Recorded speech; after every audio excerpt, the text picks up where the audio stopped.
I think one thing with the polling is that it was actually right. It was right on a national level because Clinton won the popular vote. By all accounts, she's leading by a tiny margin the popular vote at the moment, and there's still some figures to come in, so she could increase that by quite a bit. On a national level, the polls were not wrong. But when you get down to the state level, that's where the problems were. And I think there's a whole bunch of issues there to do with polling, because polls attempt to take this very scientific approach to humankind, which is a very volatile, changeable kind of group of people and individuals you're dealing with. So I mean, many who respond to polls will not express their true feelings, will refuse to take part in a poll. Sometimes they'll outright lie to pollsters, and sometimes samples are wrong. So I think in this case, pollsters just got it wrong because elections are subject to the whims of millions of people and chance and circumstance and all that kind of thing. But I think there were also kind of things within the American political structure that changed the outcome of the election.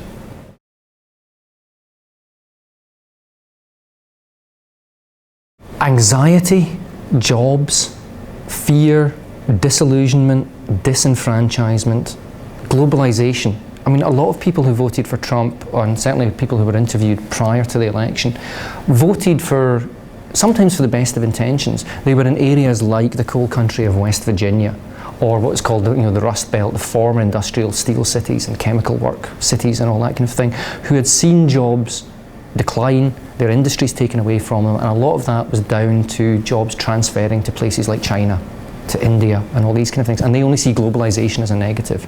And they've been dealing with a political establishment that seemed not to care about their opinions. It was a kind of us versus them. No politicians in Washington want to come and deal with our problems in the backcountry, the coal country of West Virginia.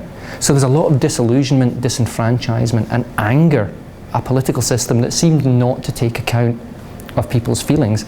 And I strongly suspect that the Clinton campaign on one hand misjudged the sheer level of anger that was in American society, and also misjudged it in terms of the candidate. I think Clinton was perhaps the wrong candidate.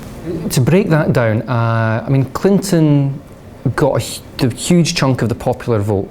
In fact, if you look at the breakdown, 53% of voting Americans did not vote for Trump. Now within that, you've got those who voted for Hillary Clinton and those who voted for third-party candidates like Jill Stein, the Green Party candidate, or Gary Johnson, the Libertarian candidate. So 53% of voters didn't vote for Donald Trump, which is kind of interesting. And it's one of those elections, it seems like they periodically come up in American history, where the winner of the popular vote does not win the election. You go back to 1824, Andrew Johnson won the popular vote. He also won the Electoral College vote, but didn't get to be president. You have 1876 between Rutherford B. Hayes and Samuel Tilden. Tilden won the popular vote, and he got a chunk of the Electoral College vote, didn't get to be president. 1888, and the most famous recent one in 2000, when Gore won the popular vote, and it was very close in the Electoral College vote. Came down to Florida, and Bush got it on the basis of the recounts and court decision and all that kind of thing. So there's all sorts of stuff going on. I think one important issue regarding the vote for Clinton is this is the first presidential election we've had since the Supreme Court in 2013 gutted the provisions of the 1965 Voting Rights Act that Lyndon B. Johnson brought in during the Civil Rights era, a landmark piece of legislation that enshrined the right to vote for many communities who had had their votes suppressed, particularly in the segregationist South, during what was called the Jim Crow era. And this is the first election there's been since the provisions have been gutted, primarily removing federal oversight of any changes to voting legislation at a state level. And what's happened there is many states have brought in things like voter ID laws, which overwhelmingly discriminate against African American or Hispanic American voters. There's been the redrawing of kind of electoral boundaries and all these kind of things. So a lot of stuff has gone on that we don't quite know yet, but could have manifestly affected particularly the African American vote for Hillary Clinton.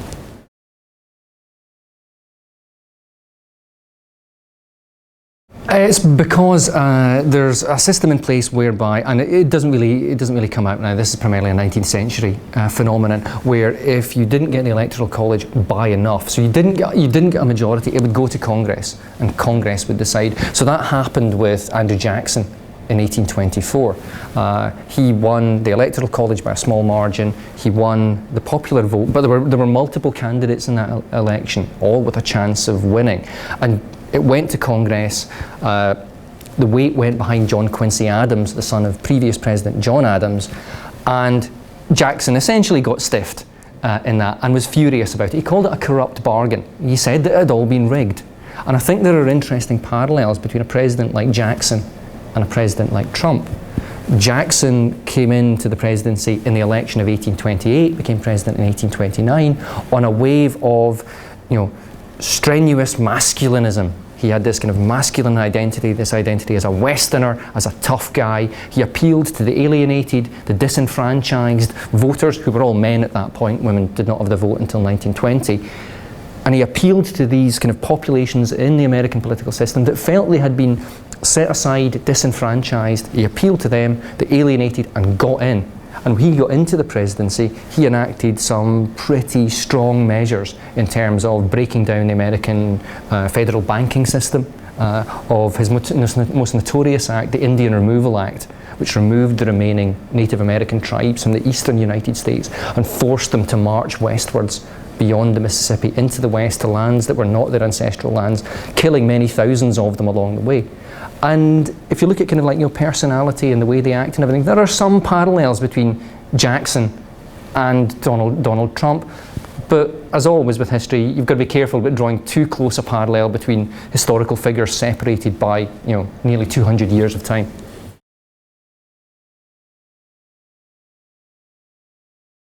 This is something a lot of people have been talking about in the aftermath of the election, is that would Sanders or perhaps Vice President Joe Biden, both figures with a lot of popular appeal, would they have won? Who knows? I mean, historians should never get into counterfactuals and imponderables. I think one of the issues for Clinton was, to put not too fine a point on it, misogyny. It was because she was a woman, some people felt, that she wasn't suitable for the job, that there were things that she couldn't do, things that she would do that they objected to. Now, there's a whole load of stuff about Hillary Clinton and her, prehistory and the previous positions she's held, but certainly there's a sense that being a woman was one of many factors in her defeat. And some analysts are looking at it and saying, if Joe Biden or Bernie Sanders had ran, there's a chance they would have won just by dint of fact that they weren't women. But then again, Bernie Sanders, with his avowed kind of socialism and all these kind of things, how appealing that would have been to certain parts of the American voting populace is unknown, because socialism is still in many ways a dirty word in American politics. I think that's what made Bernie Sanders quite remarkable, is that someone who was an avowed socialist could gain so much popular support, particularly among the young. If you go back into the early 20th century of American history, you have figures like Eugene V. Debs, who was the last really avowed socialist politician in America to make any impact in presidential elections. He never really got anywhere, but he got a certain amount of popular support. But socialism has always been unpopular in American politics in the 20th century. The first Red Scare just after World War I, and then the Red Scare, second Red Scare after World War II, famous for Joe McCarthy and all these kind of things. So whether Sanders could have won it on the basis of that is an imponderable that historians should not even involve themselves in.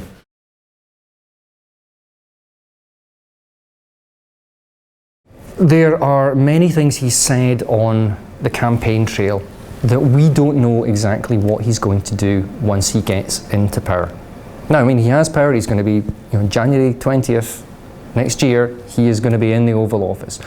What exactly he's going to do, we don't know, because he's been such a volatile candidate. He's been contradictory in many of his policy positions. He said one thing, then changed his mind and all these things. I think things that we can say for certain that he will attempt to do is the repeal of Obamacare.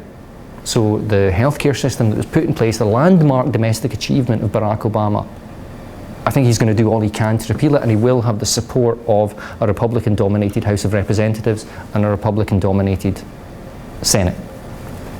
There's a good chance that he will try to implement a much more conservative Supreme Court. There's that gap there just now. After the death of Antonin Scalia, Barack Obama tried to have Merrick Garland nominated. That was, the Republicans said, no way, we're not even going to go for that. Now with their kind of like dominance of the House and Senate, and with a Republican president, they could nominate and have put in place a very conservative 9th Supreme Court judge. And also there's a number of Supreme Court judges who are getting old and they're coming up for retirement.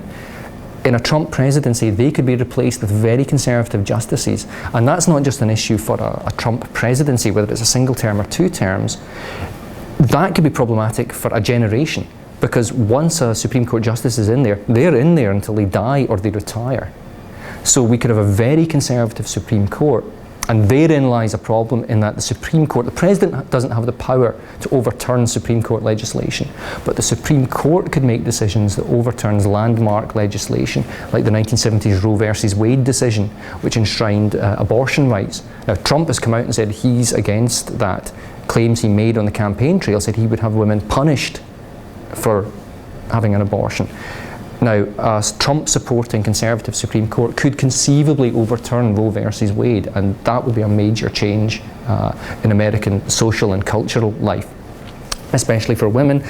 Trade, he's huge on trade, and that's the one thing he's not going to move on. He's going to be big about trade being absolutely important, but trade that benefits America.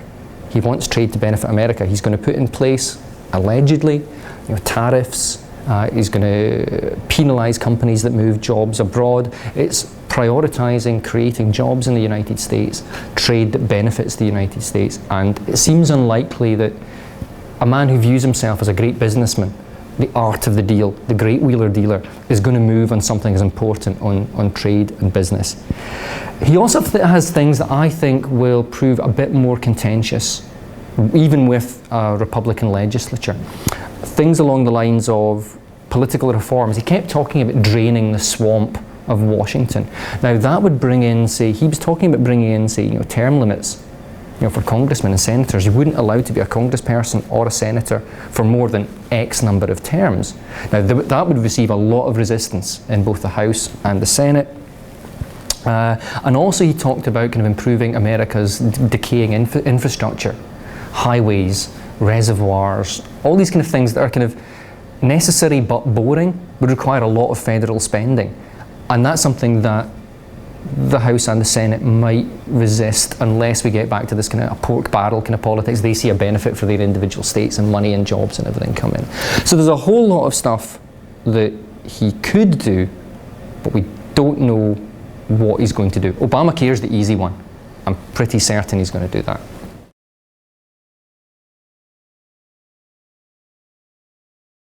Theresa May came out and talked about the special relationship, which has always been a much more important thing for Britain than it has for America. It's always been something that Britain since 1945-46 clings to the idea of the special relationship. It's been much less important for American presidents. And it's interesting that Trump, upon his victory, contacted many other world leaders prior to Theresa May.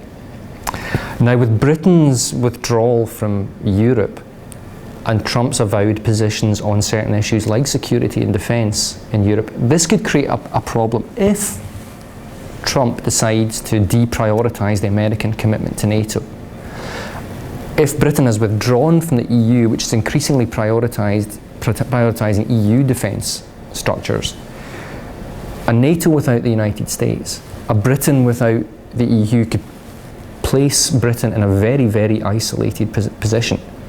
It also depends on what Trump would do about Britain's nuclear capability, because for all our ideas of national greatness and being a nuclear power, we are very much reliant on the United States.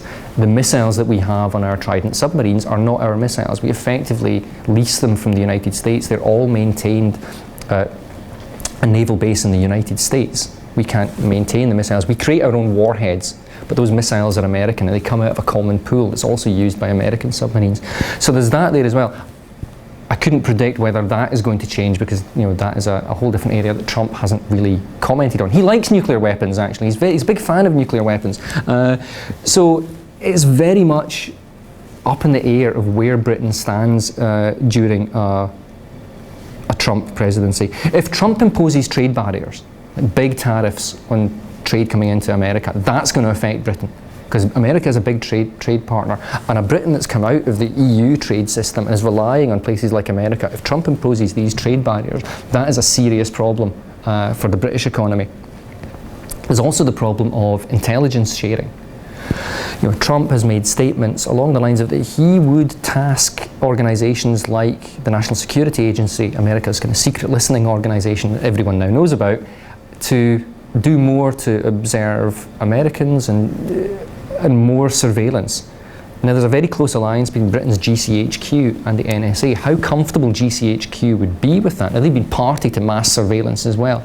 But if you get an increased depth and breadth of surveillance, how comfortable GCHQ is going to be with being party to that relationship is an unknown. So there's the intelligence factor. So there's trade, defence, intelligence, security. All these things are up in the air at the moment, because, we really don't know.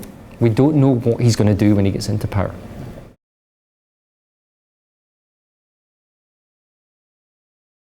Yeah, presidents in the past have done this, have put their business interests into what I believe is called a blind trust. So he has nothing to do with the day-to-day running of his businesses. Now, he said, if I recall correctly, that he would place his businesses in trust, but have members of his immediate family in charge of those businesses. According to my understanding, that's actually not the way they work and not the way they should work. It shouldn't be members of his immediate family dealing with that. I am not an economist or business legislation person, so I wouldn't like to talk too much about that. But when he becomes president, he will have to take his hands off of his business and move away from them and hand the reins of power of his businesses over to an other individual.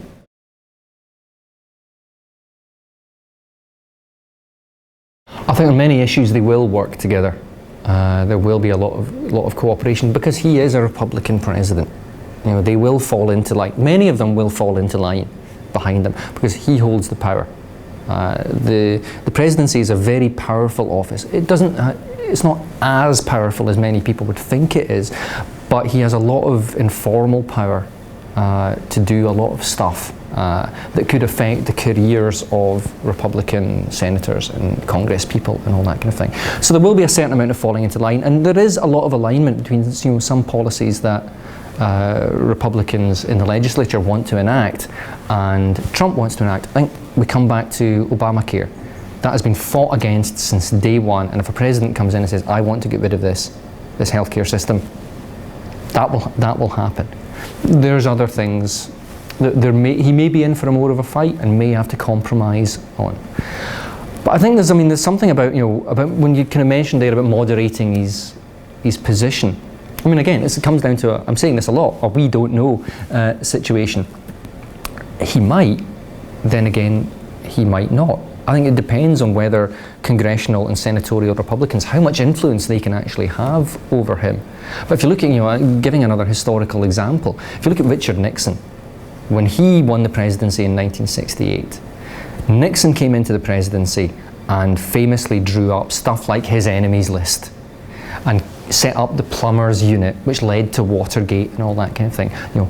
Bugged his political enemies, carried out dirty tricks campaigns, made up a list of enemies in the media, journalists that he hated and wanted their lives ruined and all these kind of things. Nixon came to the presidency and he wanted to use presidential power in some ways to enact revenge against the people that had wronged him for the last couple of decades, because he was driven in many ways by this dislike of, like Trump and many Trump supporters, a dislike of privileged establishment elites, mostly from the East Coast of the United States, going back to his time as a congressman, when people like Olga Hiss, who was accused of being a Soviet spy, who was a Soviet spy, but was only ever convicted of perjury rather than spying. Olga Hiss had been very dismissive of Nixon. And Nixon always wanted to take revenge on these people who were these Harvard and Yale educated lawyers who'd been looking down on him. And he came into the presidency and in many ways used that power. Now, Trump has made statements on the campaign trail that he will, lock Hillary Clinton up. He'll task the Department of Justice to look in more detail to the Clintons' affairs. He would take revenge against the media organisations that have stood against him. And that isn't without precedent. If you look to the Nixon administration, it's not an exact parallel. There's many, many differences, but presidents can do this kind of clandestine stuff. He could conceivably, with a compliant Supreme Court, a compliant legislature, change American laws to allow it, to make it more easy for him to take action against these newspapers, which would be a worrying development.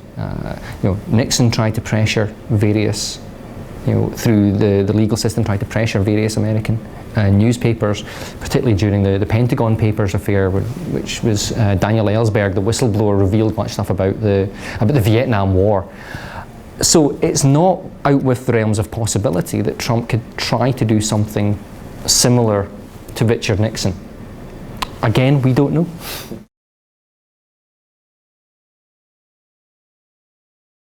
That is something I would definitely shy away from predicting. As an historian, we've got caught in the trap of trying to make predictions. I did it myself over this election. I was saying to my students, up until 2 o'clock on Wednesday morning, when the election results were coming in, that Clinton was going to get it. Still saying, Clinton's going to get it. Historians are generally very bad at predicting the future. We're okay at kind of commenting on contemporary events and how we can use history to understand them, but we're bad at predicting the future. We tend to get it badly wrong. But historians are kind of enamoured by the idea that that people want to listen to our opinions, and our kind of like words have value and all these kind of things. So I would be very, very hesitant to comment on what I think is going to happen. I think legacies in terms of within America itself, I think we are going to see a more conservative Supreme Court. I think we are going to see the gutting of major domestic reforms like Obama's healthcare program. We could potentially see an abrogation of the Iranian nuclear deal, which for my money is the most important nuclear non-proliferation agreement of the 21st century. An incredibly significant piece of negotiation that's still very fragile. And Trump has come out many times and said it's a bad deal, it's badly negotiated, he can get a better deal. Now he's moderated his statements on some things. He said he's just going to completely get rid of it, then he said he'd renegotiate it and all these kind of things. The worrying thing is, if it is abrogated, that is another major issue for the Middle East and globally, and for American diplomacy. It would create a lot of enemies amongst both allies and people who are not allies with the United States. That would be an intensely problematic outcome of a Trump presidency. But I think domestically, we've seen an appeal to a disenfranchised constituency in American politics. Now they have a president that is willing to listen to, or seems to be willing to listen to them.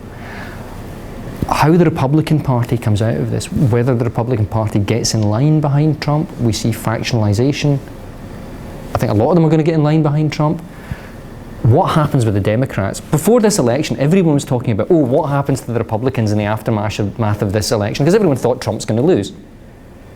Now it's all, what did the Democrats do? Did they just pick Hillary Clinton because she was the next in line? She was the most senior person they had who was in line for the presidency. The league table, okay, we'll pick her. And then she goes. And it would have been a landmark election, the first female president. But was she picked just because she was the most senior candidate they had? What are the Democrats going to do? Who are they going to think of picking for the next election when Trump is the incumbent and has the advantage of the incumbent? What are they going to do about that? And I think the question now is, how does the Democratic Party approach the next election? How does it approach the next 3 years when it has no power? It's out of the House, it's out of the Senate, it's out of the presidency, and there's going to be a conservative Supreme Court. Nobody knows what exactly is going to be happening. And at this moment, 2 days after the election, we're all speculating. We're all speculating and coming away with stuff about what we think might happen. But we simply don't know at this stage until Trump comes into office and starts actually laying out his policies. And he starts naming his policy team over the next 3 months. That's when we're going to start getting a better idea of what a Trump presidency is going to be like and what it's going to do to America and the wider world.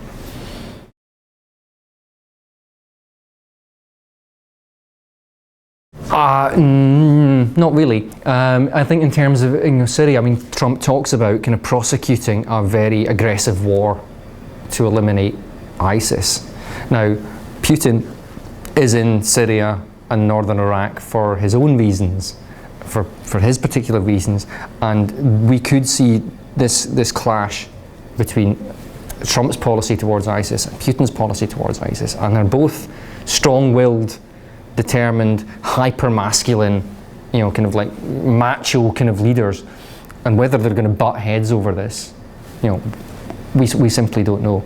And I think another outcome, which I should have mentioned, which doesn't really relate to the issue of Syria and all these things, is the fear that many communities within the United States will be feeling right now. Hispanic Americans, undocumented immigrants, Muslim Americans, people from the LGBT community, I think have every right to be genuinely worried and fearful about the statements that Trump has made on the campaign trail, because he has made some really reprehensible statements and said that he's going to have a deportation force of thousands of people throwing out undocumented migrants. He's going to ban Muslims from entering the United States.